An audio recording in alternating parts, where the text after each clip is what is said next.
আসসালামু আলাইকুম রহমতুল্লাহি ওয়া বারাকাতুহু। বারবার একটা নিউজ আমাদের চোখের সামনে দিয়ে ঘুরছে।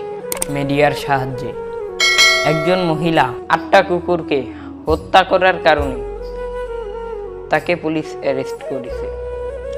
কিন্তু বাংলাদেশ এমন একটা দেশ, বড় আশ্চর্যের বিষয়, আমাদের দেশের মধ্যে কুকুর মারলে তার বিচার করা হয়, কিন্তু আমার ভাই শহীদ রহিসউদ্দিন একজন আলেম, তাকে দিনের দুপুরে পানি না দিয়ে কষ্ট দিয়ে জুলুম করে, কিন্তু তার কোনো বিচার হয়নি।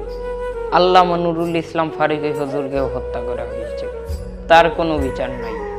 আল্লামা নুরুল ইসলাম ফারুকী তদন্ত করে তার আসামিকে পাওয়া যায় নাই, এটা আমরা মানলাম, কিন্তু শহীদ রহিসউদ্দিনকে যারা হত্যা করেছে তাদেরকে তো ঠিকই ভিডিওর ফুটেজের মধ্যে দেখা গিয়েছে, কিন্তু তাদেরকে গ্রেপ্তার করা হয়নি। বাংলাদেশের মধ্যে কুকুরের মূল্য যে পরিমাণে আছে, আদৌ কি মানুষের মূল্য সে পরিমাণ আছে? আমরা কি এই স্বাধীন বাংলাদেশ চেয়েছিলাম? মূলত আমরা গর্ববোধ করেছিলাম বাংলাদেশকে নিয়ে। এই বাংলাদেশে যতটুকু কুকুরের মূল্য দেখছি, হয়তো এই বাংলাদেশে মানুষের মূল্য সে পরিমাণ দেখছি না।